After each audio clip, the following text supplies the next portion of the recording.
Hello वांगसे lover, कैसे हैं आप सब लोग। आई होप आप सब लोग अच्छे होंगे। मैं आपकी ऑथर नरेटर प्रीति आप लोगों के लिए फिर से एक वन शॉट एफएफ लेकर आई हूँ। आई होप आप लोगों को मेरी ये स्टोरी अच्छी लगेगी। आप लोगों को अगर मेरी स्टोरी अच्छी लगी तो प्लीज़ कमेंट और लाइक करना मत भूलिएगा। और हाँ, जो मेरे चैनल पर नए आ रहे हैं प्लीज़ मेरे चैनल को सब्सक्राइब कर दीजिए और बेल आइकन का बटन दबाना बिल्कुल भी मत भूलिएगा। तो चलिए शुरू करते हैं। कहानी की शुरुआत में हम एक ओमेगा को देख रहे हैं जो इस वक्त तेजी से भाग रहा था। उसकी बाहों में 2 जुड़वा बच्चे थे। वो बच्चों की तरफ देख रहा था और भाग रहा था।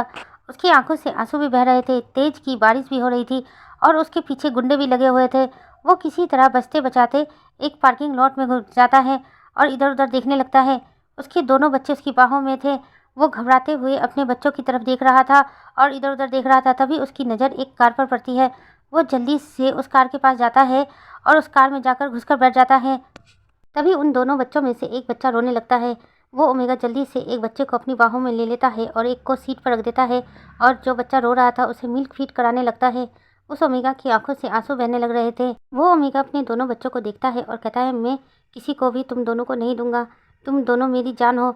तुम दोनों ही तो मेरे जीने का सहारा हो। अगर तुम दोनों मुझसे छिन गए तो मैं कैसे जीऊँगा।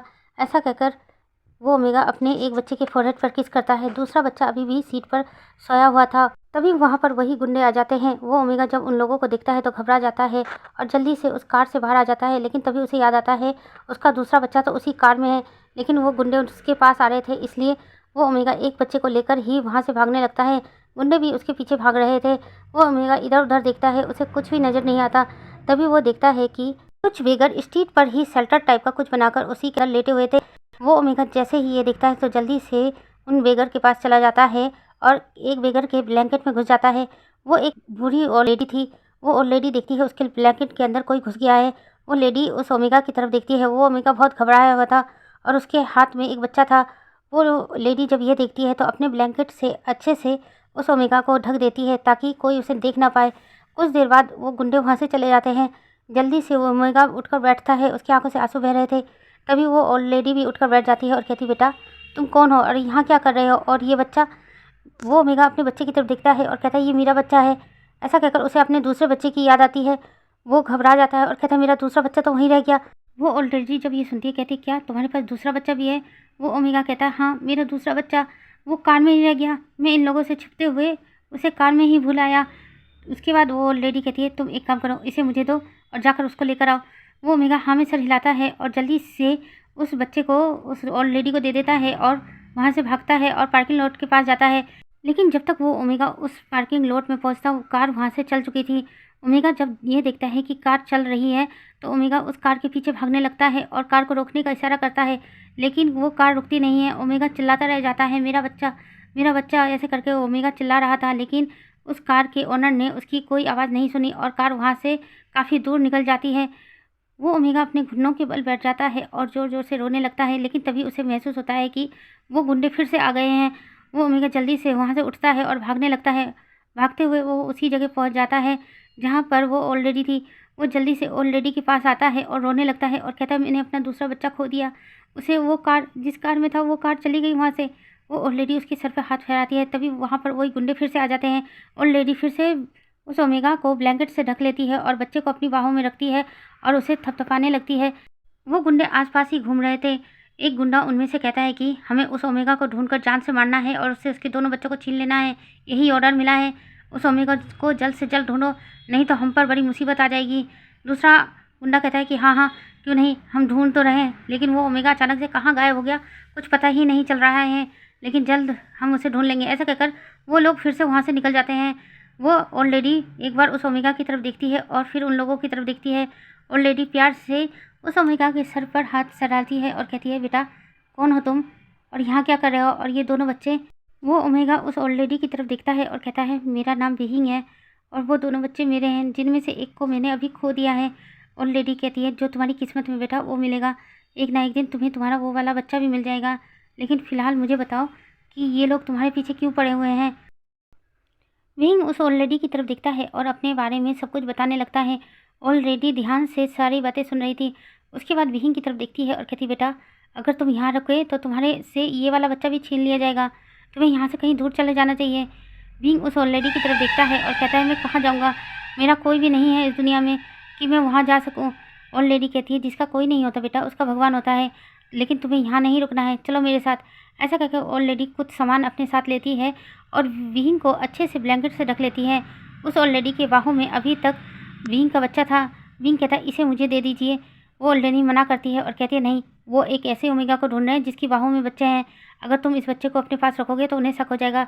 तुम किसी तरह अपने आप को ढक लो, मैं तुम्हें एक जगह ले जा रही हूँ, वहाँ से तुम बहुत दूर चले जाना। विंग हमेशा हिलाता है और उसके बाद उस ओल्ड लेडी की साथ जाने लगता है। वो ओल्ड लेडी विहिंग को लेकर रेलवे स्टेशन पर आती है और विहिंग के लिए एक टिकट खरीदती है और कहती है बेटा ये टिकट रखो और अपने बच्चे को लेकर यहाँ से कहीं दूर चले जाओ, ये तुम्हारी ट्रेन है। विंग हैरानी से उस ओल्ड लेडी की तरफ देखता है और कहता है आप मेरी मदद क्यों कर रहे हो?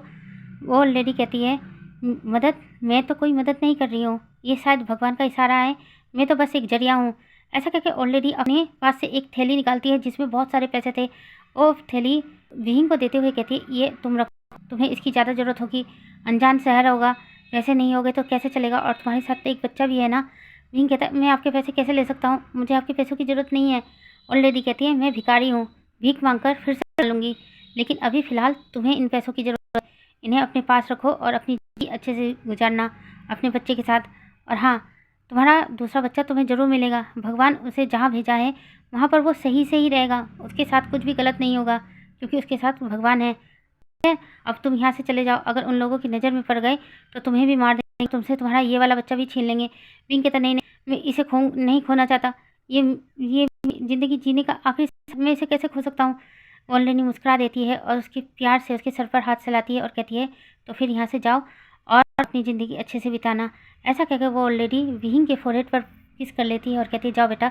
ऐसा कहकर ओल्ड लेडी वहाँ से चली जाती है। विहिंग अपने बच्चे को लेकर ट्रेन में बैठ जाता है और ट्रेन वहाँ से चल जाती है।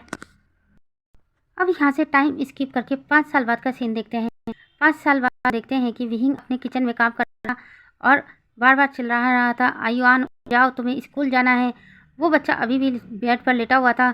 विंग गुस्से से रूम में आता है और देखता है उसका बच्चा अभी भी सोया हुआ है।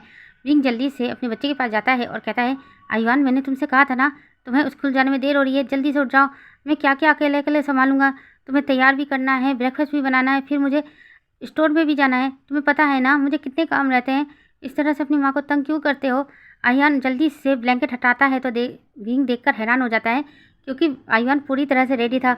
वो ज़ोर ज़ोर के हंसने लगता है और कहता है मॉम मैं रेडी हूँ, मैं तो बस आपके साथ मजाक कर रहा था। विंग जब ये देखता है तो मुस्कुरा देता है और कहता है मेरा बच्चा तो सच में बड़ा हो गया है। ऐसा कहकर विंग जल्दी से अपने बच्चे के फोरहेड पर किस कर देता है और कहता है चलो ब्रेकफास्ट तैयार हो गया है, जल्दी से करते हैं, उसके बाद हम दोनों को भी तो निकलना है ना। आयुआन हाँ में सर हिलाता है। उसके बाद दोनों ही किचन साइड में आ जाते हैं जहाँ पर एक टेबल और 2 चेयर थी। विंग अपने बच्चे को चेयर पर बैठाता है और खुद बैठ जाता है और उसके बाद दोनों मिलकर ब्रेकफास्ट करने लगते हैं। आयुआन ब्रेकफास्ट की तरफ देखता है और कहता है मॉम आप हमेशा इतनी चिल्ली क्यों गिरती हैं, आपको पता है ना मुझे इतना चिल्ली खाना पसंद नहीं है। विंग कहता है गलती से गिर देता हूँ बेटा, मैं तुमसे कल से तुम्हारे लिए अलग ब्रेकफास्ट बनाया करूँगा। आयुआन हाँ में सर हिलाता है। उसके बाद आयुआन अपना ब्रेकफास्ट करने लगता है। विंग आयुआन की तरफ देखता है और कहता है आयुआन जल्दी से जाकर रूम में से अपना बैग लेकर आओ, मैं भी तैयार हो जाता हूँ। ऐसा कहकर विंग भी तैयार होने लगता है। आयुआन जल्दी से अपना बैग लेकर आ जाता है। विंग आयुआन के स्कूल बैग को देखता है उसके बाद और जल्दी से उसमें लंच बॉक्स और वाटर बॉटल रखता है।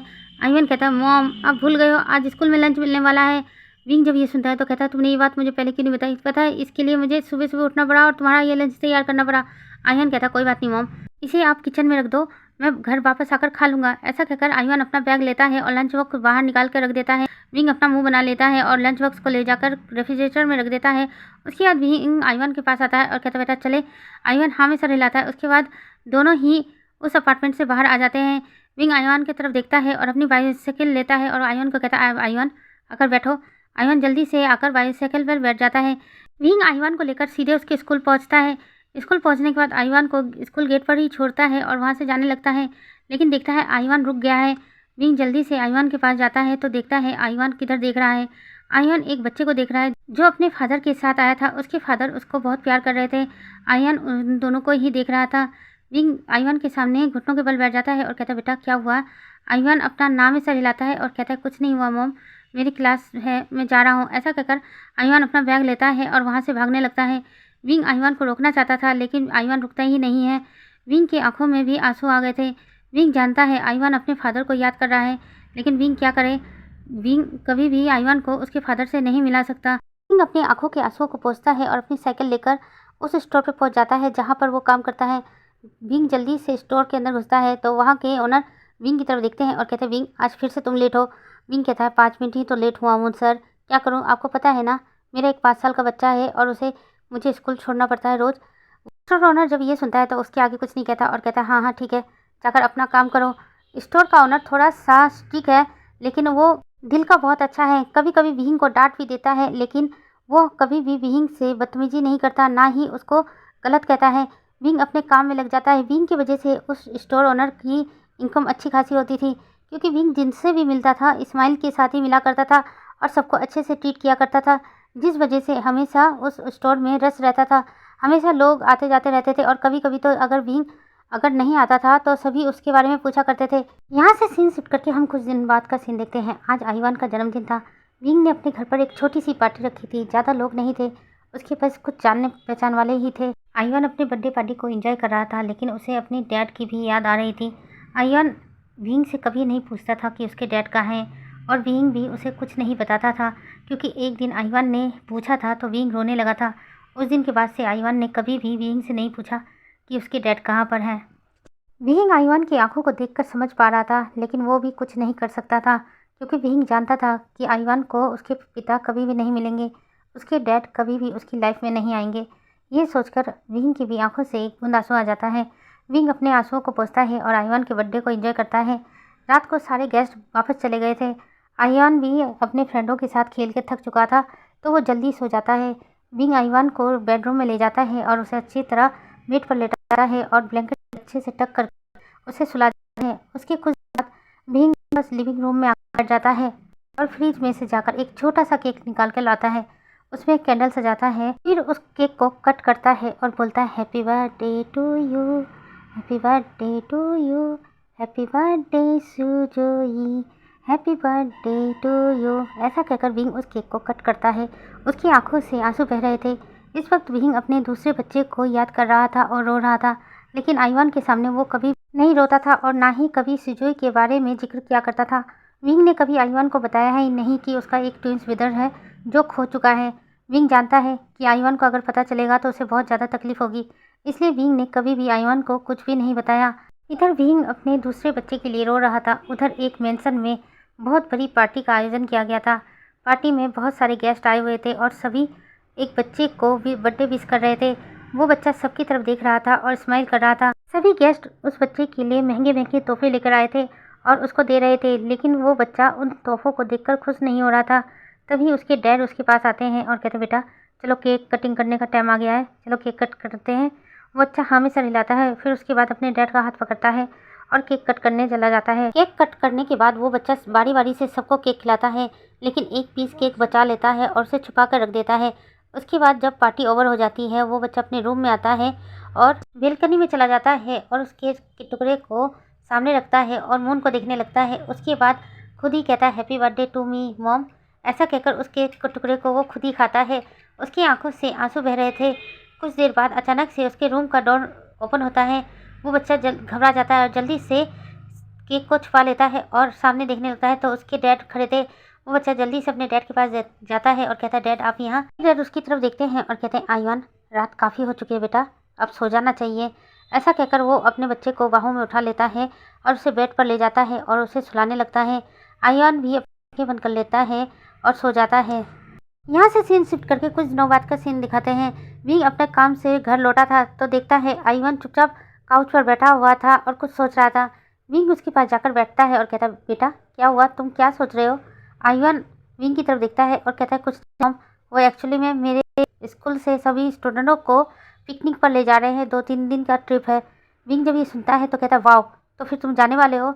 आईवान नाम ही सर हिला देता है। विंग उसकी तरफ हैरानी से देखता है और कहता है कि क्या तुम जाना नहीं चाहते, तुम्हें तो जाना पसंद है ना। आईवान विंग की तरफ देखता है और कहता है, एक्चुअली में मॉम 1500 युआन लगने वाले हैं, आपके पास नहीं है, मुझे पता है, इसलिए मैं नहीं जाना चाहता। ऐसा कहकर आईवान वहाँ से उठकर चला जाता है। विंग हैरानी से आईवान को जाता देख रहा था और अपने मन में सोचता है, मैं अपने बच्चे की इतनी सी ख्वाहिश भी पूरी नहीं कर सकता।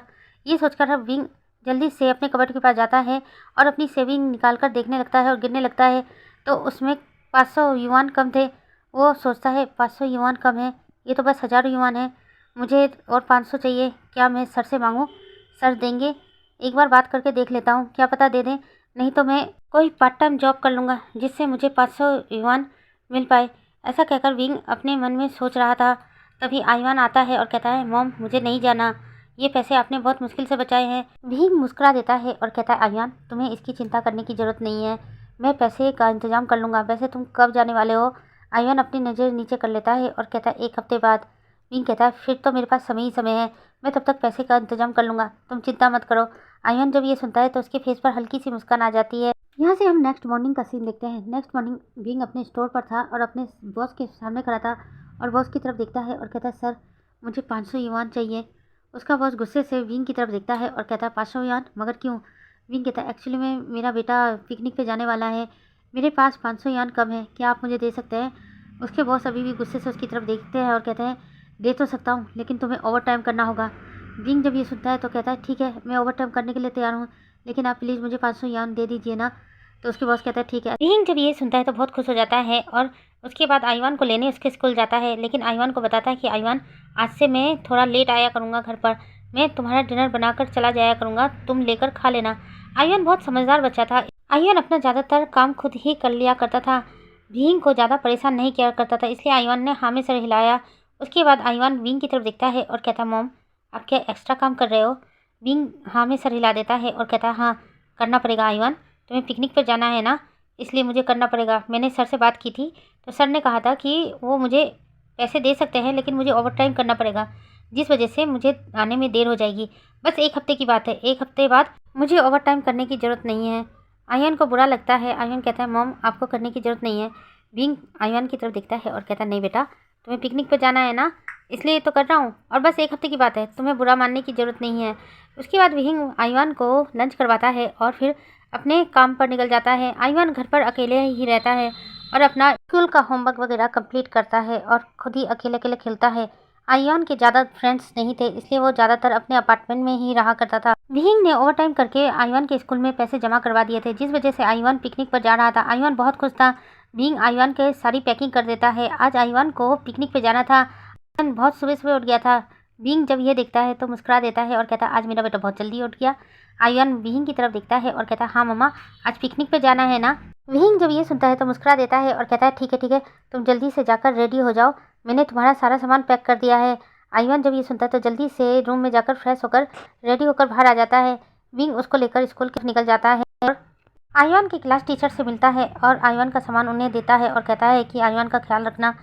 भी हमें सर हिले और कि हाँ मैं ख्याल रखूंगी। उसके बाद विंग वहाँ से चला जाता है, लेकिन विंग को बहुत बुरा लग रहा था क्योंकि आज से पहले आयुआन कभी भी उससे दूर नहीं हुआ था, लेकिन आयुआन की खुशी के लिए विंग ने उसे दूर भेजने का फैसला लिया है, जिस वजह से विंग थोड़ा दुखी था। उधर आयुआन अपने बस में बैठ जाता है, उसके कई सारे फ्रेंड्स उसके पास आकर बैठते हैं। उसके बाद उनकी बस सीधे गुसू के लिए निकल जाती है। गुसू एक हिल स्टेशन एरिया था जहाँ पर अक्सर लोग आकर पिकनिक मनाया करते थे। वहाँ पर और भी स्कूलों के स्टूडेंट आए हुए थे। सभी बच्चे खुश थे और आपस में ही मस्ती किए जा रहे थे। टीचर उनको संभाल रही थी। आयुआन अपनी उम्र से थोड़ा सा मैच्योर ज़्यादा था, जिस वजह से हमेशा वो कोल्ड फेस लेकर घुमा करता था। उसे ज़्यादा बातें करना पसंद नहीं था, लेकिन अपने फ्रेंडों के साथ हमेशा घुमा करता था। उसके फ्रेंड हमेशा उसको अपना लीडर मानते थे, क्योंकि अगर उनकी लड़ाई किसी बड़े बच्चे से भी हो जाती थी ना, आयुआन उनसे अच्छे से फाइट किया करता था। आयुआन को हराना बहुत मुश्किल होता था, इस वजह से उसके ज़्यादातर फ्रेंड उसी के साथ घुमा करते थे। वो लोग इधर उधर घूम ही रहे थे, तभी उसकी नज़र एक बच्चे पर पड़ती है जो इस वक्त रो रहा था और कुछ स्टूडेंट जो कि दूसरे स्कूल के थे उसे तंग कर रहे थे। आयुआन को गुस्सा आ रहा था कि ऐसे कैसे बड़े बच्चे छोटे बच्चे को बुली कर सकते हैं, जबकि आयुआन और उस बच्चे की एज सेम थी। वो बच्चा हाइट में भी आयुआन के बराबर था। आयुआन जल्दी से उन लोगों के पास जाता है और कहता है, इसको तंग करना बंद करो। तभी उन सारे बच्चों की नज़र आयुआन पर पड़ती है और कहता है, अच्छा तो ये दूसरा वाला है, इसको भी बुली करेंगे। ऐसा कहकर आयुआन को तंग करने आ रहे थे, लेकिन आयुआन ने तो उस बड़े बच्चे को भी एक पंच मार दिया और उसके पैर पर बहुत ज़ोर से मारा, जिस बच्चे से वो बच्चा लंगड़ाते हुए आयुआन की तरफ देखने लगा। आयुआन गुस्से से एक पत्थर उठा लेता है और कहता है कि अगर मुझे टच किया ना तो मैं तुम्हारा सर फोड़ दूंगा, निकलो यहाँ से। ऐसा कहकर सारे बच्चों को डराकर वहाँ से भगा देता है। तभी आयुआन की नज़र उस बच्चे पर पड़ती है जो अपना मुंह छुपाए हुए रो रहा था। तभी आयुआन उसके पास जाता है और कहता है, तुम रोना बंद करो, और वो लोग तुम्हें तंग क्यों कर रहे थे। तभी वो बच्चा अपना आंसुओं को पोंछता है और आईवान की तरफ देखने लगता है। आईवान हैरानी से उस बच्चे की तरफ देख रहा था। वो बच्चा भी अपनी जगह उठ जाता है और आईवान को देखने लगता है। वो बच्चा धीरे से आईवान के पास आता है और आईवान के फेस को करने लगता है। आईवान भी उसके फेस को टच कर रहा था। तभी उसके फ्रेंड्स भी वहाँ आ जाते हैं। वो दोनों बच्चों को एक साथ देखकर हैरान हो जाते हैं। आईवान उस बच्चे की तरफ देखता है और कहता है, तुम कौन हो? दूसरा बच्चा आईवान की तरफ देखता है और कहता है, मेरा नाम आईवान है। आईवान कहता है, ये कैसा मजाक है, मेरा नाम आईवान है। वो कहता है, नहीं, मेरा नाम आईवान है। तभी उसके फ्रेंड्स भी आ जाते हैं और कहते हैं, आईवान ये सब क्या है? ये तो बिल्कुल तुम्हारी तरह देखने में लग रहा है। आईवान कहता है, हाँ लग तो रहा है, लेकिन इसका नाम भी मेरी तरह है, इसका नाम भी आईवान है। वो दोनों आईवान एक दूसरे की तरफ देख रहे थे। आईवान उस आईवान के पास जाता है और कहता है, मेरा नाम वी आईवान है। और दूसरा वाला आईवान कहता है, मेरा नाम लैन आईवान है। वी आईवान के फ्रेंड वी आईवान की तरफ देखते हैं और कहते हैं, इसका नाम लैन आईवान है, लेकिन तुम दोनों की शक्ल एक जैसी है, इसका मतलब तुम दोनों ट्विंस ब्रदर हो। आईवान कहता है, नहीं, मैं अपने मामा का इकलौता बेटा हूँ। तभी दूसरा वाला आईवान कहता है, मैं भी अपने डैडा का इकलौता बेटा हूँ। जब वी आईवान के फ्रेंड ये सुनते हैं तो सभी जाकर एक बेंच पर बैठ जाते हैं और उन दोनों को तरफ देखने लगते हैं और कहते हैं, तुम भी इकलौते हो, तुम भी इकलौते हो, इसका मतलब क्या है? तभी एक फ्रेंड्स को याद आता है कि आईवान की तो फादर ही नहीं है। तभी वो वी आईवान के पास जाता है और कहता है, आईवान तुम्हारे तो फादर नहीं है ना, तुम्हारे डैड नहीं है। और दूसरा बच्चा लैन आईवान के पास जाता है और कहता है, तुम्हारी मॉम है? आईवान नाम में सर हिला देता है और कहता है, नहीं, मेरी मम्मा नहीं है। लैन आईवान की बात सुनकर वी आईवान जल्दी से लैन आईवान के पास जाता है और कहता है, क्या कहा, तुम्हारी मम्मा नहीं है? लैन आईवान नाम में सर हिलाता है और कहता है, नहीं, मेरी मम्मा नहीं है। और मेरी मम्मा कैसी है मुझे नहीं पता, मैंने आज तक उनकी शक्ल नहीं देखी है। मैंने डैड से पूछा था मेरी मम्मा दिखने में कैसी है, लेकिन डैड ने मुझे कुछ नहीं बताया। आईवान और वी आईवान दोनों ही एक दूसरे की तरफ देखने लगते हैं। उसके फ्रेंड्स कहते हैं, इसका मतलब तुम दोनों सगे भाई हो, ट्विंस ब्रदर। दोनों हैरानी से एक दूसरे की तरफ देख रहे थे। उसके बाद वी आईवान अपने दोस्तों की तरफ देखता है और कहता है, तुम लोगों का कहने का मतलब क्या है? उसके फ्रेंड्स दोनों आईवान की तरफ देखते हैं और कहते हैं, तुम्हारे माँ बाप एक है, हो सकता है जब तुम पैदा हुए थे तब तुम्हारे मॉम डैड अलग हो गए। मैं हम लोगों का कहने का मतलब ये है कि उन लोगों ने डिवोर्स ले लिया, तुम्हारी मॉम तुम्हें लेकर चली गई और तुम्हारे डैड तुम्हें लेकर। लैन आईवान वी आईवान की तरफ देखता है, उसकी आंखों में हल्के से आंसू आ जाते हैं। वी आईवान की तरफ देखकर लैन आईवान कहता है, क्या तुम सच में मेरे गगा हो? वी आईवान कहता है, पता नहीं, मेरे फ्रेंड्स तो यही कह रहे हैं। लैन आईवान वी आईवान की तरफ देखता है और कहता है, गगा, मैंने मम्मा को कभी नहीं देखा, क्या मैं मम्मा को देख सकता हूँ? वी आईवान लैन आईवान की तरफ देखता है और कहता है, हाँ, मेरे पास उनकी एक तस्वीर है। ऐसा कहकर वी आईवान अपने पॉकेट से एक तस्वीर निकालता है और लैन आईवान को देता है और कहता है, ये मेरी मम्मा की तस्वीर है। लैन आईवान उस तस्वीर को जल्दी से ले लेता है और देखने लगता है और कहता है, वाह गगा, मम्मा कितनी सुंदर है। उसके बाद वी आईवान लैन आईवान की तरफ देखता है और कहता है, क्या तुम्हारे पास डैड की कोई तस्वीर है? लैन आईवान हाँ में सर हिलाता है और वो भी एक तस्वीर निकाल कर वी आईवान को दे देता है। वी आईवान के फ्रेंड्स जल्दी से आकर वी आईवान के साथ उस तस्वीर को देखने लगते हैं।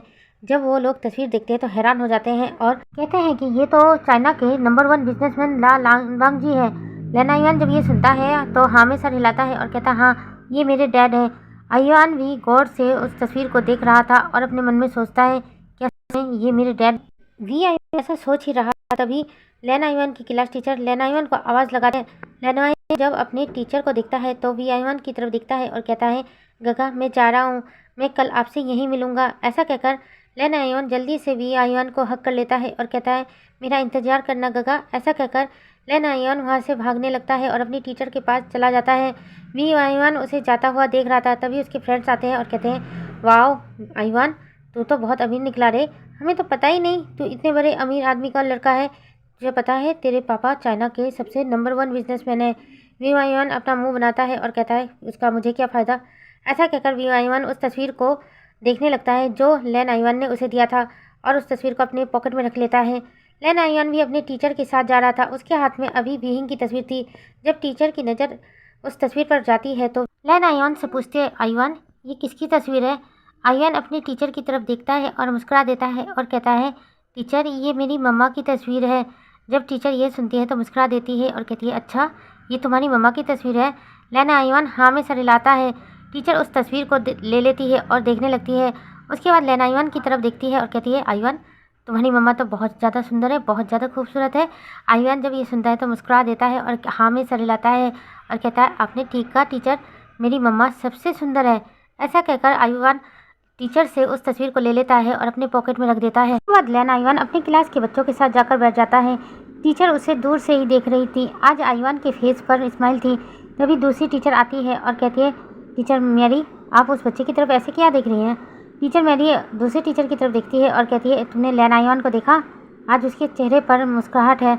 दूसरी टीचर भी देखती है और कहती है, हाँ, लेकिन वो बच्चा तो कभी मुस्कुराता नहीं है।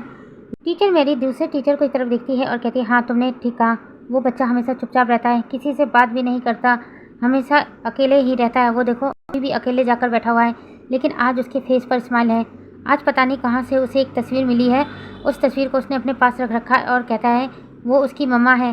दूसरी टीचर जब ये सुनती है तो कहती है, चलो ठीक है, कम से कम वो मुस्कुरा तो रहा है। अभी भी लेन आइवान के फेस पर हल्का हल्का स्माइल था। वो अपने पॉकेट से फिर से उस तस्वीर को निकालता है और उसे देखने लगता है। उधर भी आइवान भी अपने ग्रुप में वापस आ जाता है और अपने पॉकेट से लेन वांगजी की तस्वीर को बाहर निकाल कर देखने लगता है। तभी उसका फ्रेंड के पास आता है और कहता है, तुम इस तस्वीर को ऐसे घूर घूर कर क्यों देख रहे हो? बी आइवान अपने फ्रेंड की तरफ देखता है और कहता है, कुछ नहीं। ऐसा कहकर उस तस्वीर को वापस अपने पॉकेट में रख देता है। यहाँ से हम नेक्स्ट मॉर्निंग का सीन देखते हैं। बी आइवान फिर से आज लेन आइवान से मिलने उसी जगह पर गया था। लेन आइवान बेसब्री से बी आइवान का इंतजार कर रहा था।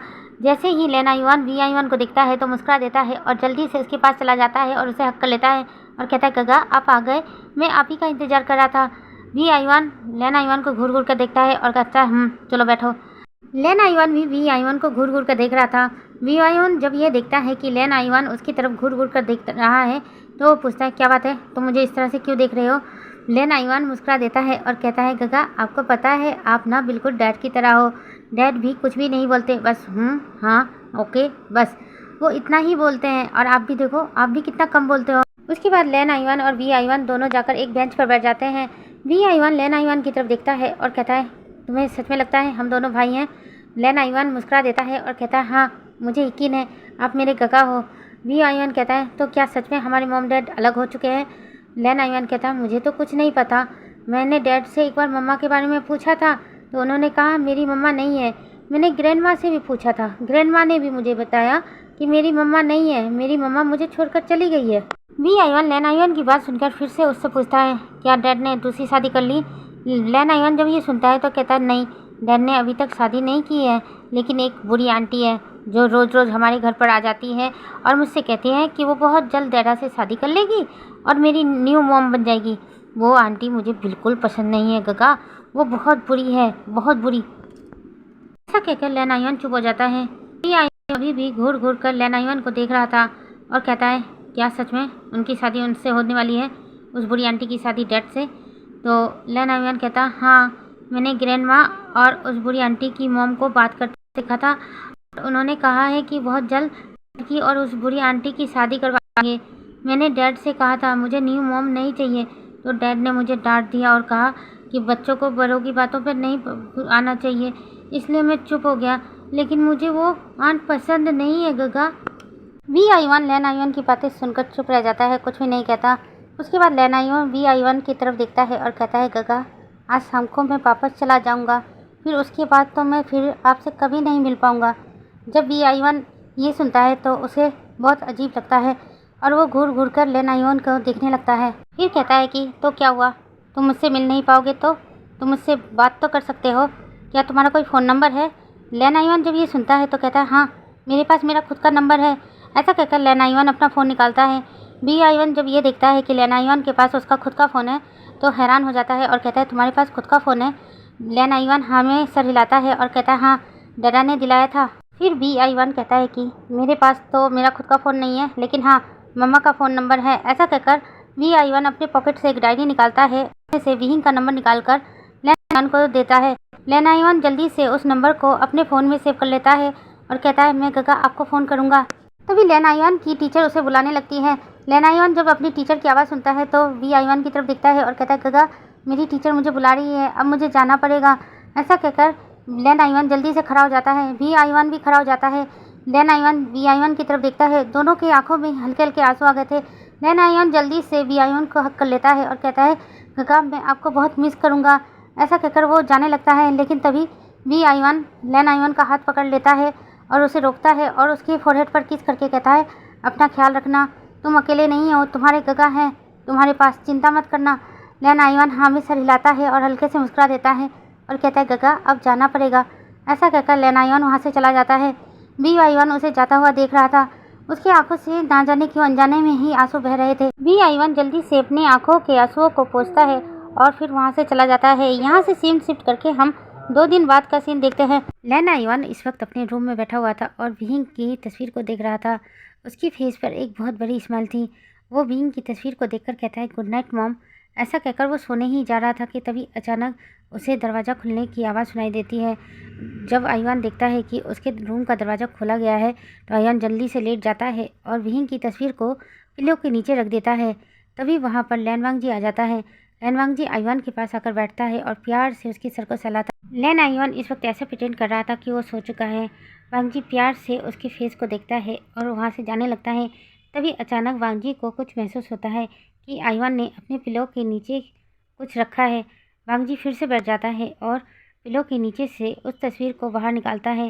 वांगजी जब उस तस्वीर को देखता है तो हैरान हो जाता है। उसके बाद वो आईवान के फेस की तरफ देखता है और कहता है आईवान के पास ये तस्वीर क्या कर रही है। आईवान इस वक्त जगा हुआ था इसलिए वांगजी की बातें सुन रहा था।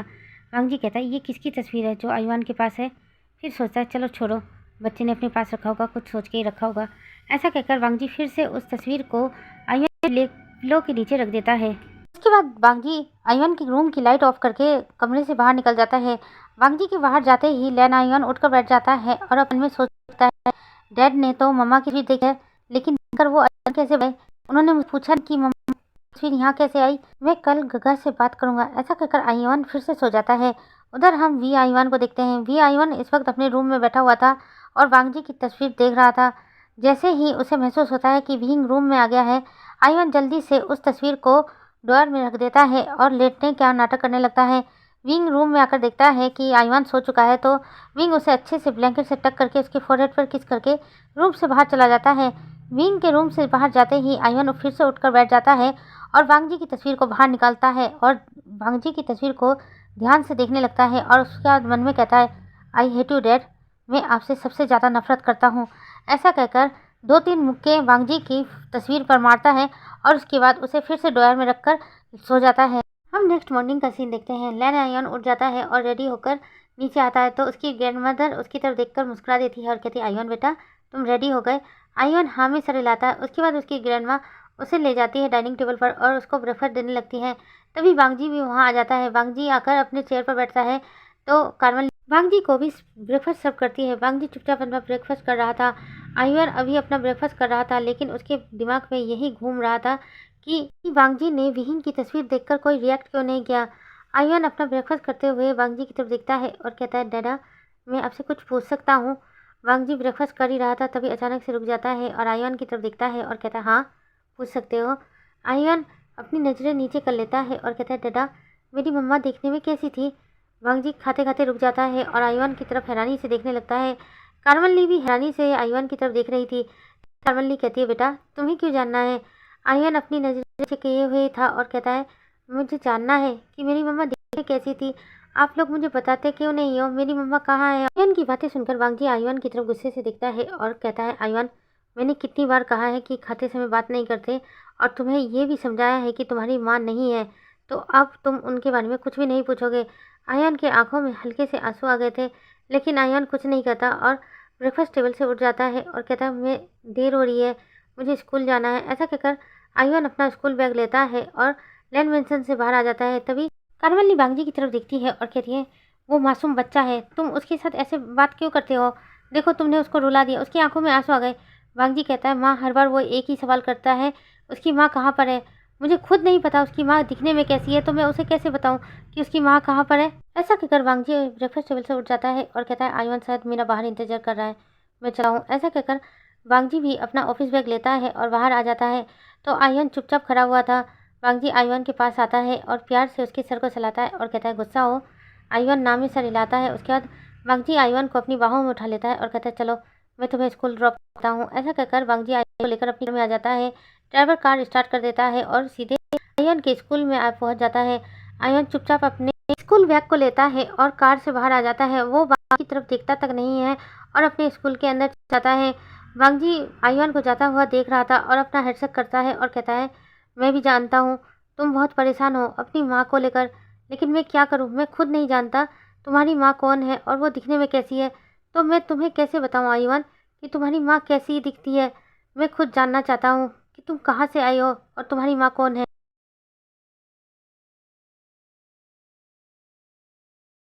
इसके बाद वांगी अपना हेडसेट करता है और फिर से अपनी कार में आकर बैठ जाता है। ड्राइवर कार स्टार्ट करता है और वांगी को उसके ऑफिस ले जाता है। उधर हम विहिंग को देखते हैं। विहिंग इस वक्त अपने स्टोर में काम कर रहा था, तभी उसका बॉस वहाँ पर आता है और विहिंग की तरफ देखता है और कहता है, विहिंग मुझे तुमसे कुछ ज़रूरी बात करनी है। विहिंग हैरानी से अपने बॉस की तरफ देखता है और कहता है, हाँ कहिए सर, क्या बात करनी है। उसकी सर कहते हैं, एक्चुअली मैंने बीजिंग में अपना एक नया स्टोर खोला है, लेकिन अचानक से मेरी वाइफ की तबीयत बहुत ज़्यादा ख़राब हो गई है, तो मैं 5-6 महीने तक वहाँ नहीं जा सकता। लेकिन मैं चाहता हूँ कि तुम वहाँ पर चले जाओ और मेरे उस स्टोर को संभालो। विंग जब ये सुनता है तो हैरान हो जाता है और कहता है, सर मैं वो उसके बॉस देखते हैं और कहते हैं, हाँ विंग, मैं सिर्फ तुम पर भरोसा कर सकता हूँ, इसलिए तुम कुछ दिनों के लिए वहाँ चले जाओ। मैंने वहाँ पर तुम्हारे रहने खाने पीने सबका इंतजाम करवा दिया है, यहाँ तक मैंने आयुवन का भी एडमिशन एक अच्छे स्कूल में करवा दिया है। विंग जब ये सुनता है तो हैरान हो जाता है। फिर वो अपने मन में सोचता है, अच्छा मौका है, अगर मैं बीजिंग जाऊँगा तो अपने बेटे को ढूंढ पाऊँगा, पता नहीं मेरा बेटा क्या कर रहा होगा। ऐसा कहकर विंग अपने बॉस की तरफ देखता है और कहता है, मैं जाने के लिए रेडी हूँ सर। विंग का बॉस जब ये सुनता है तो मुस्कुरा देता है और विंग से कहता है, थैंक यू मेरी मदद करने के लिए। विंग नाम में सर हिलाता है और कहता है, थैंक यू कहने की ज़रूरत नहीं है सर, मुझे भी तो आपकी हेल्प की ज़रूरत पड़ती है ना, और आप हेल्प करते हैं। उसका बॉस मुस्कुरा देता है, उसके बाद वहाँ से चला जाता है। विंग बहुत खुश था क्योंकि वो बीजिंग जाने वाला है। बीजिंग जाकर वो अपने खोए हुए बेटे को ढूंढेगा। विंग अपने घर आ जाता है और आज विंग बहुत खुश था, इसलिए आयुन की सारी फेवरेट चीज़ें बना रहा था। आयुन अपने स्कूल से वापस आ जाता है और विंग की तरफ देखता है और कहता है, मम्मा आप इतनी जल्दी घर आ गए, आज क्या आपने स्टोर से छुट्टी ली है। विंग नाम में सर हिलाता है और कहता है, नहीं अब मैं स्टोर नहीं जाने वाला, हम लोग बीजिंग जाने वाले हैं। आयुन हैरानी से विंग की तरफ देखता है और कहता है, क्या कहा मम्मा। विंग मुस्कुरा देता है और कहता है, हाँ मेरे जो बॉस है ना, उन्होंने बीजिंग में एक नया स्टोर खोला है जिसे मुझे संभालना है। आयन जब ये सुनता है तो खुश हो जाता है और कहता है, रियली मम्मा हम बीजिंग जाएंगे। विंग हाँ में सर हिलाता है। उसके बाद विंग आयन की तरफ देखता है और कहता है, पता है आयन, आज मैंने तुम्हारी सारी फेवरेट डिश बनाई है, तुम जल्दी से फ्रेश होकर आ जाओ, हम दोनों साथ में खाएंगे। आयन हाँ में सर हिलाता है और खुशी खुशी अपने रूम में चला जाता है। विंग आयन को जाता हुआ देख रहा था और अपने मन में मुस्कुरा रहा था। उधर आयन अपने रूम में आता है और मन में कहता है, इसी बहाने में आयन को देख पाऊंगा। फिर वो जल्दी से वॉशरूम में चला जाता है। इधर विंग सारा डाइनिंग टेबल पर सर्व कर देता है, तभी आयुन भी आ जाता है। विंग और आयुन दोनों मिलकर खाना खाते हैं। विंग उसके बाद आयुन से कहता है, आयुन क्या तुम्हें आज होमवर्क मिला है। आयुन कहता है, हाँ मम्मा होमवर्क तो मिला है। तो विंग कहता है, जाकर जल्दी से कर लो।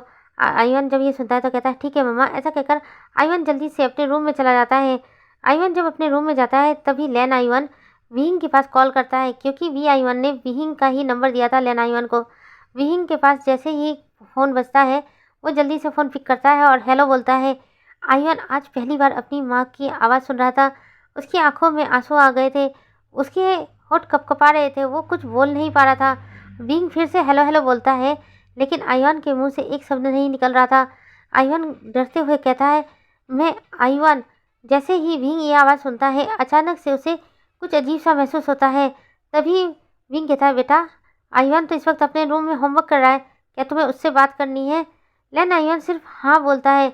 विंग जल्दी से अपना फ़ोन ले जाता है और आयुन को देते हुए कहता है, तुम्हारे फ्रेंड का फ़ोन है, बात कर लो उससे। ऐसा कहकर विंग रूम से बाहर आ जाता है और फिर से किचन में काम करने लगता है। उधर भी आयुन फ़ोन पिक करता है और कहता है, हेलो।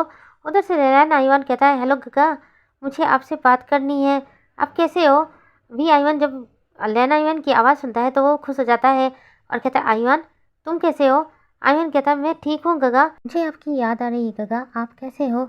वी आयुन कहता है, मैं भी ठीक हूँ आयुन, मुझे भी तुम्हारी याद आ रही थी आयुन।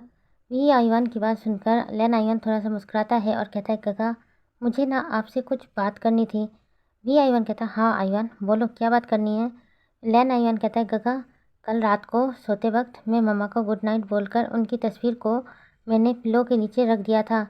डैडा रूम में आए थे और उन्होंने मम्मा की तस्वीर देखी, लेकिन उन्होंने कुछ रिएक्ट नहीं किया। वो तो ऐसे रिएक्ट कर रहे थे जैसे मम्मा को पहचानते ही नहीं हैं, और उन्होंने मम्मा की तस्वीर वापस फिर नीचे रख दी। वी आयुन जब ये सुनता है तो हैरान हो जाता है और ऐसे कहता है, कैसे डैड ने कुछ रिएक्ट किया। वी लेन आयुन कहता है, डैड ने भी रिएक्ट किया और मैंने जब डैड से पूछा माँ दिल्ली में कैसी थी तो वो गुस्सा करने लगे। वी आयन जब ये सुनता है तो अपने हाथों की मुट्ठियों को कस लेता है और कहता है कि अब तुम डैडा से मम्मा के बारे में कुछ नहीं कहोगे। लेन आयन कुछ कहने ही वाला था कि तभी विंग की आवाज़ सुनाई देती है। विंग आयन के रूम में आ जाता है और कहता है बेटा हो गई तुम्हारी फ्रेंड से तुम्हारी बात। आयन हाँ में सर हिलाता है और जल्दी से फ़ोन कट कर देता है और कहता मम्मा ये रखो अपने पास। विंग जल्दी से अपना फ़ोन रख लेता है और आयन से कहता आयन क्या तुम्हारा होमवर्क कंप्लीट हो चुका है। आयन हाँ में सर हिलाता है और कहता हाँ मॉम मेरा होमवर्क कंप्लीट हो चुका है। विंग आयन की तरफ दिखता है और आयन से कहता है कि अगर तुम्हारा होमवर्क कंप्लीट हो चुका है तो तुम क्या मेरे साथ शॉपिंग पर चलोगे। आयन जब ये सुनता है तो खुश हो जाता है और कहता है हाँ मम्मा मैं चलूँगा। ऐसा कहकर आयन जल्दी से विंग के पास आता है। विंग कहता है तुम यहीं रुको मैं रेडी होकर आता हूँ। ऐसा कहकर विंग अपने रूम में चला जाता है और जल्दी से रेडी होकर बाहर आ जाता है। आयन अपनी मम्मा को देख रहा था। विंग जल्दी से आयन के पास आता है और कहता है चलो बेटा चलते हैं। उसके बाद वी आयन और विंग शॉपिंग के लिए निकल जाते हैं। यहाँ से सीन शिफ्ट करके एक हफ्ते बाद का सीन दिखाते हैं। विहिंग आइवान को लेकर बीजिंग सिटी में आ चुका था। विहिंग के बॉस ने विहिंग से कह दिया था कि जब तक विहिंग के बॉस का काम खत्म नहीं हो जाता तब तक वो बीजिंग नहीं आएंगे। तब तक विहिंग उनके घर में रह सकता है जिसमें 2 बेडरूम था, एक किचन था और एक लिविंग रूम था। विहिंग घर को देखकर बहुत खुश हो जाता है। आइवान भी बहुत खुश हो जाता है। आइवान विहिंग की तरफ देखता है और कहता है क्या मम्मा अब हम यहीं पर रहा करेंगे। विहिंग हाँ में सर हिलाता है और उसके बाद कहता है बेटा अब से रहेंगे। ऐसा कहकर विंग पूरे घर को देखने लगता है। घर बहुत ज़्यादा ही खूबसूरत था। विंग को अपने को भी सामान लाने की नहीं पड़ी थी। सारा सामान उसके बॉस ने पहले से ही प्रोवाइड करवा दिया था जिस वजह से विंग को बहुत आसानी हो गई थी। आयुवान की तरफ दिखता है और कहता बेटा आज तो हम रेस्ट करेंगे लेकिन कल सुबह ही तुम्हें मैं तुम्हारे स्कूल ले जाऊँगा। आयुवान जब ये सुनता है तो खुश हो जाता है। यहाँ से सीन शिफ्ट करके हम नेक्स्ट मॉर्निंग का सीन देखते हैं। विंग आयुवान को अच्छी तरह रेडी करके उसके स्कूल में छोड़ने जा रहा था। आयुवान बहुत खुश था क्योंकि यहाँ उसके नए फ्रेंड बनेंगे इसलिए आयुवान विंग के साथ जा रहा था। विंग ने टैक्सी करके आयुवान को आयुवान के स्कूल में छोड़ देता है। आयुवान अपनी क्लास की तरफ बढ़ने लगता है। विंग दूर से ही आयुवान को जाता देख रहा था और उसके मन में अजीब सी घबराहट हो रही थी। विंग को समझ में नहीं आ रहा था कि उसको ऐसा महसूस क्यों हो रहा है। तभी विंग के सामने से एक कार गुजर जाती है। विंग जल्दी से अपने सीने पर हाथ रख लेता है और कहता है ये अजीब सा पेन मुझे महसूस क्यों हो रहा है। ऐसा कहकर विंग सामने की तरफ देख रहा था जहाँ पर कार अंदर जा रही थी। उसके बाद विंग अपना हेडसेट करता है और कहता है मैं तो आज पहले दिन ही लेट हो जाऊंगा। ऐसा कहकर विंग वहाँ से जल्दी जल्दी जाने लगता है। उधर भी आयुवान अपनी क्लास को ढूंढ रहा था। तभी उसके क्लास के कुछ स्टूडेंट बाहर आते हैं और आयुवान को देखकर कहते हैं आयुवान तुम आ गए। आयुवान हाँ में सर हिलाता है। आयुवान हैरान था कि वो तो आज पहली बार यहाँ पर आया है तो ये लड़के उसे आयुवान कहकर कैसे बुला सकते हैं। आयुवान क्लासरूम में जाकर एक सीट पर बैठ जाता है। तभी कुछ देर बाद लेन आइवान की एंट्री होती है। सभी स्टूडेंट लेन आइवान को देखकर हैरान हो जाते हैं क्योंकि आइवान तो उनके पास पहले से था। लेन आइवान जैसे ही वी आइवान को देखता है तो बहुत खुश हो जाता है और जल्दी से वी आइवान के पास आता है और कहता है गगा आप भी यहाँ आ गए। वी आइवान जब लेन आइवान को देखता है तो बहुत खुश हो जाता है और जल्दी से लेन आइवान को हक कर लेता है और कहता है मैंने कभी सोचा नहीं था आइवान कि मैं तुमसे यहाँ मिलूँगा। आयुवान अपने गगा को देखकर बहुत खुश हो जाता है और उसी के पास बैठ जाता है। तभी क्लास में टीचर आ जाती हैं। क्लास में दो आयुवान को देखकर क्लास टीचर भी हैरान हो जाती हैं। तभी वी आयुवान कहता है कि हेलो टीचर मेरा नाम वी आयुवान है। टीचर जब ये नाम सुनती है तो हैरान हो जाती है और कहती है लेकिन तुम्हारी शक्ल तो लेन आयुवान से मिलती है। वी आयुवान लेन आयुवान की तरफ देखता है और कहता है हाँ टीचर हम दोनों कजन ब्रदर हैं इसलिए हम दोनों का नाम भी सेम है। टीचर उसके बाद कुछ नहीं कहती। वी आयुवान जल्दी से बैठ जाता है। लेन आयुवान वी आयुवान के कान में कहता है गगा आपने झूठ क्यों बोला। आप तो मेरे ट्विंस ब्रदर हो ना। आपने झूठ क्यों बोला। आप बता सकते थे कि आप मेरे रियल वाले ब्रदर हो। लेन आयुवान की बात सुनकर वी आयुवान लेन आयुवान की तरफ देखता है और कहता है अभी नहीं जब वक्त आएगा तब बता देंगे। ऐसा कहकर वी आयुवान सामने की तरफ देखने लगता है। लेन आयुवान भी आगे कुछ नहीं कहता। लेन आयुवान बहुत ज़्यादा था क्योंकि आज उसका गगा उसके साथ बैठा हुआ है। वी आयुवान बार बार लेन आयुवान की तरफ देख रहा था। आयुवान मुस्कुरा कर वी आयुवान की तरफ देखता है और कहता है बहुत खुश हूँ गगा कि आप मेरे साथ हो। वी आयुवान लेन आयुवान को कहता है सामने की तरफ देखो टीचर क्या पढ़ा रही हैं। तुम मेरी शक्ल देखते रहोगे तो पढ़ोगे क्या। लेन आयुवान मुस्कुरा देता है और कहता है आप मुझे पढ़ा देना। वी आयुवान अपना मुंह बनाता है और फिर से टीचर की तरफ देखने लगता है। लंच टाइम में वी आयुवान लेन आयुवान को बता देता है कि वो इस वक्त बीजिंग सिटी में क्या कर रहा है। लेन आयुवान जब ये सुनता है तो वह हैरान हो जाता है लेकिन खुश भी हो जाता है और कहता है रियल अब आप यहाँ रहने वाले हो। वी आयुवान हाँ में सर हिलाता है। लेन आयुवान कहता है तब तो मैं मम्मा मिल सकता हूँ। वी आईवान लेन आईवान की तरफ देखता है और कहता है हाँ मिल सकते हो, लेकिन दूर से मिलना। लेन आईवान हाँ में सर हिलाता है। उसके बाद फिर से दोनों भाई अपनी अपनी क्लासेस लेने लगते हैं। छुट्टी की टाइम विहिंग आईवान को लेने आया था। लेन आईवान दूर से विहिंग को देखता है तो खुश हो जाता है। उसे भी दिल कर रहा था कि वो भाग कर जाए अपनी मम्मा को गले से ले। विहिंग भी वहाँ पर अजीब सा महसूस होता है, लेकिन वो वी आईवान को लेकर अपने साथ चला जाता है। थोड़ी देर में वांगजी भी वहाँ आ जाता है। लेन आईवान जल्दी से भागकर वांगजी के पास जाता है और वांगजी को हक कर लेता है। वांगजी आईवान को गले से लगाकर बोलता है बेटा क्या हुआ।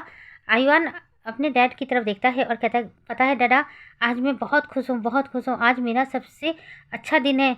वांगजी जब आईवान को इतना खुश देखता है तो मुस्कुरा देता है। उसके बाद वांगजी भी लेन आईवान को लेकर अपने साथ चला जाता है।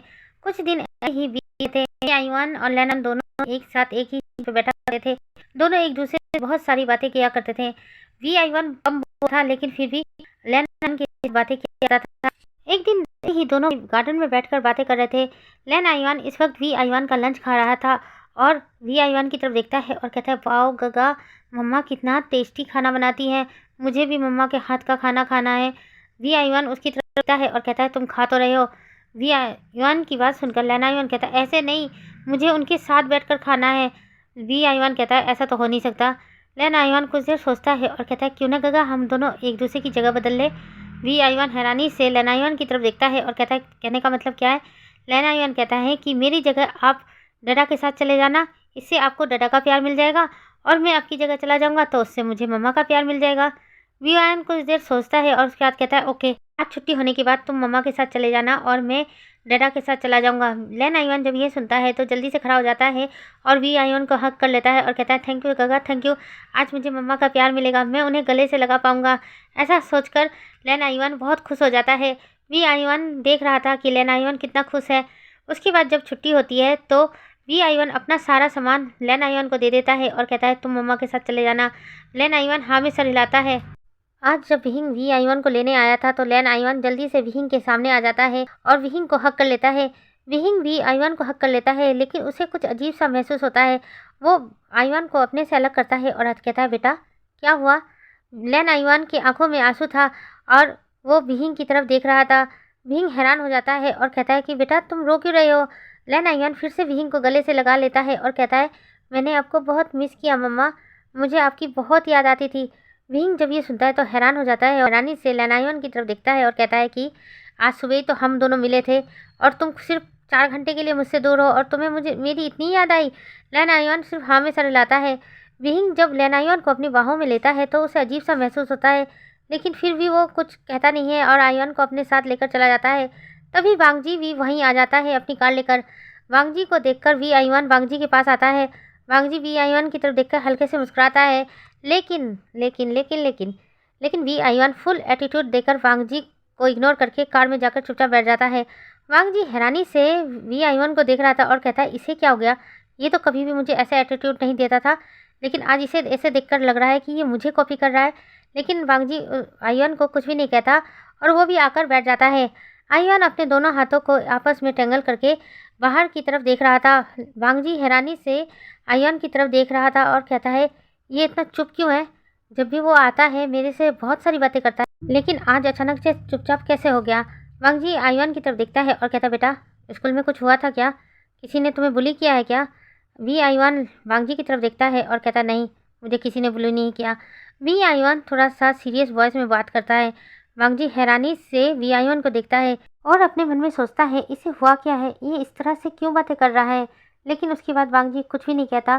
कार सीधे लैंड मैंसन में पहुंचती है। वांगजी आईवान को लेकर लैंड मैंसन के अंदर आता है, लेकिन तभी उसकी नज़र जाओ लूसी पर पड़ती है। जाओ लूसी को देखकर वांगजी अपना मुंह बना लेता है, लेकिन वी आईवान के लिए सभी लोग अनजान थे, इसलिए वी आईवान कुछ भी रिएक्ट नहीं करता, बस चुपचाप उन लोगों की तरफ देख रहा था। तभी जाओ लूसी की नज़र वांगजी पर पड़ती है।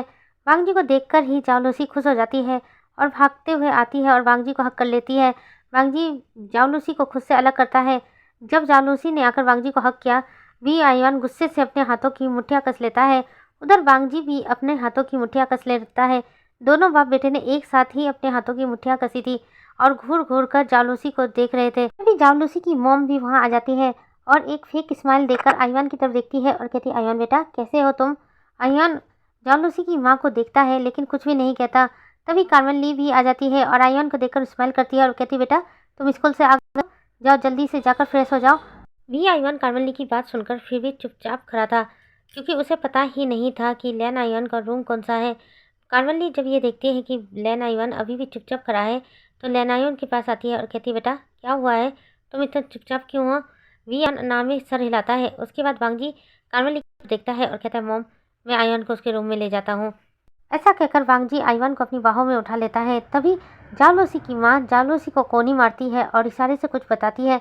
जैसे ही जालूसी ये समझती है कि उसकी माँ क्या कह रही है, वो जल्दी से वांगजी के पास आती है और कहती है वांगजी आयुन को मुझे दे दो, मैं उसे रूम में ले जाती हूँ और फ्रेश भी करवा दूंगी। आयुन जल्दी से वांगजी को हक कर लेता है और कहता है नहीं, मुझे मेरे डैडा के साथ ही रहना है और वही मुझे फ्रेश कराएंगे, मैं आपसे फ्रेश नहीं होने वाला। ऐसा कहकर वो वांगजी को और कस के गले लगा लेता है। वांगजी सबकी तरफ देखता है और कहता है मैं ही ले जाता हूँ। ऐसा कहकर वांगजी आयुन को लेकर उसके रूम में चला जाता है।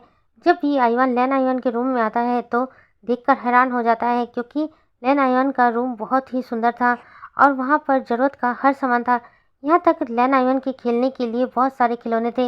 यह देखकर भी आयुन को थोड़ा सा बुरा तो लगता है, लेकिन फिर भी वो स्माइल करता है और अपने मन में सोचता है कोई बात नहीं, मेरा भाई तो खेल पा रहा है ना। ऐसा कहकर वो वांगजी की तरफ देखने लगता है। वांगजी जब देखता है कि आयुन उसी की तरफ देख रहा है तो वांगजी आयुन से कहता है क्या हुआ बेटा, तुम मुझे इस तरह से घूर घूर कर क्यों देख रहे हो। आयुन नाम में सर हिलाता है। वांगजी आयुन की तरफ देखता है और कहता है चलो मैं तुम्हें फ्रेश करवा दूँ। ऐसा कहकर वांगजी उसे वॉशरूम की तरफ ले जाने लगता है। आयुन जल्दी से कहता है नहीं, मैं खुद ही चला जाऊँगा, मैं खुद फ्रेश हो जाऊँगा। वांगजी जब ये सुनता है तो हैरान हो जाता है और कहता है बेटा तुम तो कभी भी खुद से फ्रेश नहीं होते थे, तुम्हें तो तैयार करवाना पड़ता था, आज खुद अकेले जाने हो। आयुन वांगजी की तरफ देखता है और कहता है कि मैं अब हूँ डैडा। ऐसा कहकर आयुन जल्दी से वॉशरूम में भाग जाता है। वांगजी आयुन को हैरानी से जाता हुआ देख रहा था और अपने मन में सोचता है इसका बिहेवियर इतना चेंज कैसे हो गया, ऐसा लग रहा है कि ये मेरा बेटा आयुन है ही नहीं, ये कोई और है। कुछ देर बाद आयुन वॉशरूम से फ्रेश होकर बाहर आ जाता है और खुद ही कबर्ड से कपड़े निकाल कर पहनने लगता है। वांगजी अभी भी वहीं पर खड़ा था और आयुन को देख रहा। आयुन मुश्किल से अपने काम कर पाता था, लेकिन आयुन काम अकेले ही था, ये देखकर भी हैरान हो रहा था। आयुन के रेडी हो जाने के बाद वांगजी उसे नीचे लेकर आता है तो इस वक्त सभी लोग डाइनिंग टेबल पर थे। वांगजी आयुन को भी वहीं ले जाता है। सभी लोग आपस में बातें कर रहे थे। तभी वांग लिंगजाओ जल्दी से वांगजी के पास आकर बैठ जाती है। आयुन जब यह देखता है तो गुस्से में वांग लिंगजाओ को घूर घूर कर देखने लगता है। वांग लिंगजाओ की नज़र जब आयुन पर पड़ती है तो कहती क्या हुआ बेटा, तुम मुझे इस तरह से क्यों देख रहे हो। आयुन गुस्से से वांग लिंगजाओ की तरफ देखते हुए कहता है वो मेरी सीट थी आंटी, हटिए यहाँ से। आयुन की बात सुनकर वांग लिंगजाओ को इस वक्त बहुत गुस्सा आ रहा था, लेकिन वो अपने फेस पर फेक स्माइल लाते हुए आयुन की तरफ देखती है और कहती है कुछ दिनों बाद तुम्हारे डैड की और मेरी शादी हो जाएगी, उसके बाद तो ये जगह मेरी हो जाएगी ना। ऐसा कहकर वांग लिंगजाओ मुस्कुरा रही थी। आयुन गुस्से से वांग लिंगजाओ की तरफ देखता है और कहता है कि शादी होगी, अभी हुई तो नहीं है ना, और जो मेरा है वो मेरा ही होगा। ऐसा कहकर आयुन वांग लिंगजाओ का हाथ पकड़कर दूसरे साइड ले जाता है और वांगजी के पास जाकर बैठ जाता है। वांगजी आयुन की तरफ देखता है और कहता है आयुन बिहेव, वो तुमसे उम्र में बड़ी है, उनके साथ ऐसी बदतमीजी नहीं करते, अभी इसी सॉरी बोलो। ऐसा कहकर वांगजी आयुन की तरफ थोड़ा सा गुस्से में देखता है। आयुन जब वांगजी की ये बात सुनता है तो एक बार की तरफ और एक बार वांग लिंगजाओ की तरफ देखता है जो इस वक्त मुस्कुरा रही थी। आयुन वांग लिंगजाओ की तरफ देखकर एक फेक स्माइल देते हुए कहता है आई एम सॉरी आंटी। ऐसा कहकर आयुन अपनी जगह से उठ जाता है और अपनी ग्रैंडमा की तरफ देखकर कहता है कि मुझे भूख नहीं है, मैं अपने रूम में जा रहा हूँ। ऐसा कहकर आयुन चुपचाप अपने रूम में चला जाता है। वांगजी उसे रोकने जा रहा था, तभी कार्मेन ली कहती है आज उसको हुआ क्या है, वो इस तरह से रिएक्ट क्यों कर रहा है, ऐसा लग रहा है कि वो बहुत गुस्से में है। वांगजी कह रहा है मैं भी देख रहा हूँ माँ, आज सारा दिन उसने अजीब तरीके से ही रिएक्ट किया है, उसका बिहेवियर चेंज हो गया है। कार्मेन ली कहती है बिल्कुल तुम्हारी जैसा हो गया है वो, तुम भी तो इसी तरह से हो, अब देखो बिल्कुल सीरियस हो गया, मेरा मासूम सा पोता पता नहीं कहाँ चला गया। कार्मेन ली की बात सुनकर वांगजी अपने से खड़ा होता है और कहता है कि आप लंच कीजिए, मैं आयुन के पास जाता हूँ, वो गुस्से में यहाँ से चला गया है, मुझे उसके पास जाना चाहिए। ऐसा कहकर वांगजी आयुन के रूम की तरफ जाने लगता है। वांगजी आयुन का रूम का दरवाज़ा खोलकर देखता है तो आयुन ने पूरे कमरे को उलट पुलट कर दिया था। गुस्से के मारे वो अपने रूम का सामान इधर से उधर फेंक रहा था। वांगजी यह देखकर हैरान हो जाता है, क्योंकि आज से पहले आयुन ने कभी भी ऐसा नहीं किया था। वांगजी जल्दी से आयुन के पास जाता है और कहता है क्या हुआ है, तुम ये सब क्यों कर रहे हो। आयुन गुस्से से वांगजी की तरफ देखता है और कहता है आप यहाँ क्या कर रहे हैं, मुझे आपसे कोई भी बात नहीं करनी है। ऐसा कहकर आयुन वहाँ से जाने लगता है। वांगजी जल्दी से आयुन का हाथ पकड़ता है और कहता है तुम्हें एक्चुअली में हुआ क्या है, मुझे बताओगे। आज सुबह से देख रहा हूँ कि तुम अजीब तरीके से रिएक्ट कर रहे हो, क्या हुआ है तुम्हें? आयन जब ये सुनता है तो थोड़ी देर के लिए शांत हो जाता है और फिर उसके बाद कुछ भी नहीं कहता और बालकनी में चला जाता है। वांग जी भी उसके पीछे जाता है और कहता है, आयन क्या हुआ है तुम्हें? क्या तुम अपने दादा को नहीं बताओगे? आज से पहले तुम इस तरह से कभी भी रिएक्ट नहीं करते थे बेटा। ऐसा कहकर वांग जी आयन के सामने जाता है तो देखता है आयन की आंखों से आंसू बह रहे थे। वांग जी जल्दी से अपने घुटनों के बल बैठ जाता है और आयन को अपनी बाहों में ले लेता है और उसे प्यार से उसकी पीठ को थपथपाने लगता है और कहता है, क्या हुआ? तुम रो क्यों रहे हो? आयन भी वांग जी को हक कर कर जोर जोर से रोने लगता है और कहता है, आप उस आंट से शादी मत कीजिए दादा, आप उस आंट से शादी मत कीजिए, आप मेरी मम्मा। ऐसा कहकर आयन जल्दी से रुक जाता है और वांग जी की तरफ देखने लगता है। वांग जी जल्दी से आयन के आंसुओं को पोंछता है और कहता है, आई एम सॉरी आयन, मुझे पता है तुम हमेशा अपनी माँ की कमी महसूस करते हो, लेकिन सॉरी बेटा, इस कमी को कभी पूरी नहीं करता। ऐसा कर वांग जी आयन को अपनी बाहों में लेता है और खड़ा हो जाता है। आयन अभी चुपचाप और कुछ नहीं कह रहा था। आयन को इतना शांत देखकर वांग जी कहता है, क्या मेरे साथ चलोगे? मैं तुम्हें बाहर ट्रीट दूंगा, क्या खाना चाहते हो तुम? आयन जब ये सुनता है तो वांग जी की तरफ देखने लगता है और कहता है, रियल में आप मुझे बाहर लेकर जाओगे? वांग जी हाँ में सर हिलाता है। उसके बाद आयन कहता है, मुझे पिज़्ज़ा खाना है, आइसक्रीम खाना है, मुझे बर्गर खाना है। आयन सारे ही जंक फूड का नाम ले लेता है। वांग जी हैरानी से आयन की तरफ देखता है और कहता है, इतना सब कुछ तुम खा पाओगे? आयन वांग जी की तरफ देखता है और बस कहता है। वांग जी जब ये सुनता है तो अपने मन में कहता है, मॉम शायद ठीक ही कह रही है, आयन धीरे धीरे मेरे जैसा ही बनता जा रहा है। ये सोचकर ही वांग जी के फेस पर हल्की सी स्माइल आ जाती है और कहती है, चलो मैं ले चलता हूँ। ऐसा कहकर वांग जी आयन को अपने साथ लेकर नीचे आ जाता है। आयन को देखकर कार्मली जल्दी से आती है और कहती है, बेटा तुमने तो लंच नहीं किया है, क्या मैं तुम्हारा लंच लगा दूँ? वांग जी कार्मली की तरफ देखता है और कहता है, नहीं मॉम, मैं और आयन बाहर जा रहे हैं खाना खाने के लिए। ऐसा कहकर वांग जी वहाँ से जाने लगता है, लेकिन तभी वांग जी के पास आती है और कहती है, जी क्या मैं तुम्हारे साथ चलूँ? आयन गुस्से से वांग जी की तरफ लगता है। वांग जी आयन की तरफ देखता है और बाद वांग की तरफ है और कहता है, तुम हमारे साथ नहीं जा सकती जाओ, क्योंकि मैं और आयन एक साथ क्वालिटी टाइम बिताते हैं। ऐसा कहकर वांग जी आयन वहाँ से चला जाता है। वांग जो गुस्से से अपने हाथों की मुट्ठियों को कस रही थी और अपनी माँ की तरफ देख रही थी, उसकी माँ शांत रहने इशारा करती है। उसके बाद वो कार्मली की तरफ देखती है और कहती है, चलो हम भी चलते हैं। ऐसा कहकर उसकी माँ वांग लिंगजाओ का हाथ पकड़ती है और कहती है, यहाँ कोई ड्रामा मत करना, अगर यहाँ ड्रामा किया तो तुम्हारी इमेज वांग जी की माँ के सामने खराब हो जाएगा, इसलिए चलो बाहर। वांग लिंगजाओ गुस्से में बाहर चली आती है। उसके बाद वो अपनी माँ की तरफ देखती है और कहती है, मैंने इसको मारने की कितनी बार कोशिश की है, लेकिन हर बार ये बच्चा बच जाता है। उधर हम विहिंग को देखते हैं जो लेन आयन को अपने साथ ले जा चुका था। लेन आयन को विहिंग अपने स्टोर में लेकर आता है और एक जगह बैठा देता है और कहता है, आयन चुपचाप यहाँ बैठना। आयन हाँ में सर हिलाता है। विहिंग फिर से अपने काम में लग जाता है, लेकिन उसे अचानक से अजीब सा महसूस होता है। वो बार बार आयन की तरफ देख रहा था। आयन अभी भी वहाँ पर चुपचाप ही बैठा था। विंग अपने मन में सोचता है, इसे क्या हो गया, ये इतना चुपचाप क्यों है, इसे अगर मैं मना करूँ मेरी बात नहीं सुनता है, इधर से उधर घूमता रहता है, लेकिन आज तो ये मेरी बात मानकर बिल्कुल अच्छे बच्चे की तरह बैठा हुआ है। विंग आयन के पास जाता है और कहता है, आयन बेटा क्या हुआ है तुम्हें, तुम इतने चुपचाप क्यों हो? आयन ना में सर हिलाता है और विंग से कहता है, कुछ नहीं हुआ है मॉम, आपने ही तो मुझे यहाँ चुपचाप बैठने को बोला है। विंग हैरान हो जाता है और कहता है, तुम मेरी बात कब से मानने लगे आयन? आयन मुस्कुरा देता है और कहता है, मैं तो आपकी हमेशा बात मानूंगा मॉम। ऐसा कहकर आयन जल्दी से विंग को हक कर लेता है। आयन का हक करना विंग को अजीब सा लगता है, क्योंकि आज से पहले आयन ने कभी भी उसे इस तरह से हक नहीं किया था। विंग मुस्कुरा देता है और उसकी पीठ को थपथपाता है और कहता है, बेटा क्या तुम्हारी तबीयत खराब है? आयन फिर नामे हंस से हिलाता है और कहता है, मैं बिल्कुल ठीक हूँ मम्मा। विंग जब ये सुनता है तो कहता है, ठीक है बेटा, तो फिर तुम यहीं बैठो, मैं तब तक कस्टमर संभाल लेता हूँ। ऐसा कहकर विंग फिर से काउंटर पर आ जाता है और कस्टमर को हैंडल करने लगता है। आयन विंग को ही देख रहा था और मुस्कुरा रहा था। विंग भी बार बार आयन की तरफ देख रहा था, क्योंकि आयन अभी भी चुपचाप बैठा हुआ था और कुछ भी नहीं कर रहा था। विंग को अजीब तो लगता है, लेकिन फिर वो इग्नोर करता है और अपने काम पर ध्यान देता है। जैसे ही इवनिंग होती है, विंग आयन के पास आता है और कहता है, बेटा चलो घर चलते हैं। आयन हाँ में सर हिलाता है। उसके बाद विंग आयन का हाथ पकड़ता है और पैदल ही उसको घर की तरफ ले जाने लगता है। आयन को आज बहुत ज़्यादा ही अच्छा लग रहा था। विंग जब आयन को घर लेकर आता है तो आयन घर को देख खुश हो जाता है और उछलने लगता है। विंग जब ये देखता है हैरान हो जाता है और कहता है, आयन तुम्हें क्या, तुम इस तरह से क्यों उछल रहे हो? आयन विंग देखता है और कहता है, मम ये हमारा घर है। विंग हाँ में सर हिलाता है और कहता है, हाँ ये हमारा घर है, लेकिन तुम ये सवाल क्यों कर रहे हो, तुम्हें तो पता है ना ये हमारा घर है। विंग की बात सुनकर आयन थोड़ी देर के लिए चुप हो जाता है और फिर मुस्कुरा देता है और कहता है, हाँ मुझे पता है, घर आकर सबको अच्छा लगता है ना, इसलिए मुझे भी अच्छा लग रहा है मॉम, चलिए ना, बहुत तेज की भूख लगी है। आयन की बात सुनकर विंग कहता है, हाँ हाँ बेटा चलो। ऐसा कहकर विंग आयन को अंदर लेकर आता है और उसे कहता है, चलो जाकर फ्रेश हो जाओ। आयुन हैरानी से विंग की तरफ देख रहा था और कहता है फ्रेश होकर आ जाऊँ? क्या मॉम आप मुझे फ्रेश नहीं करवाएंगी? विंग हैरानी से आयुन की तरफ दिखता है और कहता है तुम तो अकेले फ्रेश होते थे ना, और कहते थे कि मॉम मैं बड़ा हो चुका हूँ, मैं सब कुछ अकेले कर लूँगा, आपको कुछ करने की ज़रूरत नहीं है, और आज तुम कह रहे हो कि मैं तुम्हें फ्रेश करवा दूँ? आयुन हाँ में सर हिलाता है और कहता है हाँ मैं चाहता हूँ आज आप मेरी हेल्प कीजिए। विंग कहता है अच्छा ठीक है चलो। ऐसा कहकर विंग आयुन को लेता है और उसे वॉशरूम ले जाकर उसे फ्रेश करवाने लगता है। आयुन बहुत खुश हो रहा था। विंग आयुन की खुशी देख रहा था और मन में सोचता है ये कभी कभी तो बड़े जैसा बिहेव करता है, लेकिन कभी कभी ये बच्चा बन जाता है।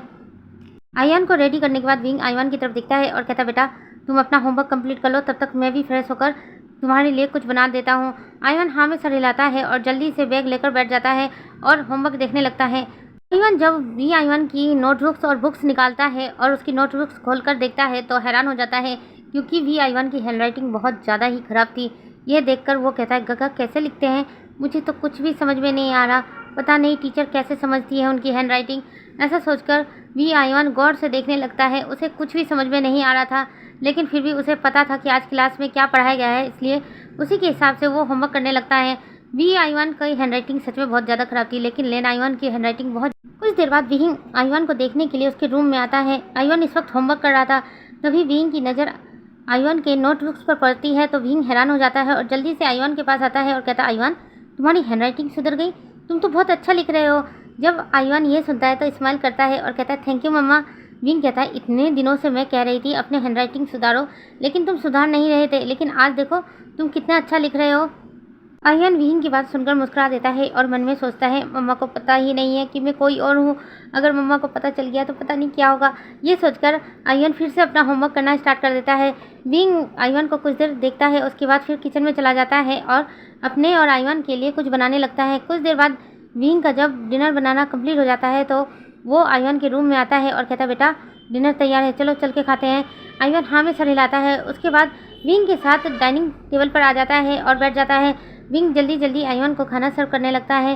विंग के बाद विंग खुद के लिए भी डिनर निकालता है और दोनों मिलकर खाने लगते हैं। आयुन को आज का खाना बहुत ज़्यादा टेस्टी लगता है, इसलिए वो बिना कोई शिकायत किए खाना खाने लगता है। विंग हैरानी से आयुन को देख रहा था और कहता आयुन तुम शिकायत नहीं कर रहे हो? आयुन कहता है नहीं मम्मा मैं शिकायत क्यों करूँगा, आज का खाना बहुत ज़्यादा टेस्टी हुआ है। आयुन की बात सुनकर विंग हैरानी से आयुन की तरफ देखने लगता है और अपने मन में सोचता है आयुन तो पहले बहुत शिकायत करता था, मम्मा इसमें ये कम है, इसमें ये नहीं है, इसमें ये देना चाहिए था आपको, लेकिन देखो आज बिना शिकायत हुए खा रहा है, कुछ तो गड़बड़ है, मुझे समझ में नहीं आ रहा ऐसा क्यों है। उसके बाद उन दोनों का डिनर हो जाने के बाद विंग आयुन की तरफ देखता है और कहता है आयुन तुम अपने रूम में जाकर सो जाओ, मैं अपना काम खत्म करके सो जाऊँगा। आयुन विंग की तरफ देखता है, कहता है मम्मा क्या आज रात में आपके साथ आ सकता हूँ? हैरानी से आयुन देखता है, कहता है मेरे साथ? लेकिन पहले तो हमेशा शिकायत करते थे कि तुम्हें मेरे साथ नहीं सोना है, तुम बड़े हो तो। आयुन अपना पप्पी सा फेस बना लेता है और कहता है मम्मा प्लीज़ आज रात के लिए मैं आपके साथ सोना चाहता हूँ। विंग स्माइल करता है और कहता है ठीक है तुम मेरे रूम में जाओ, मैं थोड़ी देर में आता हूँ, मैं थोड़ा किचन का काम खत्म कर लूँ। ऐसा कहकर विंग सारे बर्तनों को लेता है और किचन में चला जाता है। आयुन की फेस पर भी बहुत बड़ी स्माइल आ जाती है और अपने मन में सोचता है आज मैं पहली बार अपनी मम्मा के साथ सोऊंगा। उसके बाद आयुन विंग के रूम में चला जाता है और उसके बेड पर जाकर बैठ जाता है और विंग का इंतजार करने लगता है। कुछ देर बाद विंग भी अपना सारा काम खत्म करके अपने रूम में आता है तो देखता है आयुन अभी भी चुपचाप बेड पर बैठा हुआ था। ये देखकर विंग हैरान हो जाता है और कहता है कि बेटा मैंने तो तुमको सो जाने के लिए कहा था ना, तुम अभी तक जागे हुए हो। आयुन विंग की तरफ देखता है, कहता है मम्मा मैं आपका इंतजार कर रहा था। विंग जब ये सुनता है तो मुस्कुरा देता है और कहता है ठीक है। ऐसा कहकर विंग आयुन के पास आ जाता है और बेड पर ले जाता है। आयुन जल्दी से विंग को हक कर लेता है और कहता है मम्मा मैं आपको हक करके सो सकता हूँ। विंग प्यार से उसके सर को सहलाता है और हाँ में सर हिलाता है और उसकी पीठ को थपथपाने लगता है। कुछ ही देर में आयुन सो जाता है।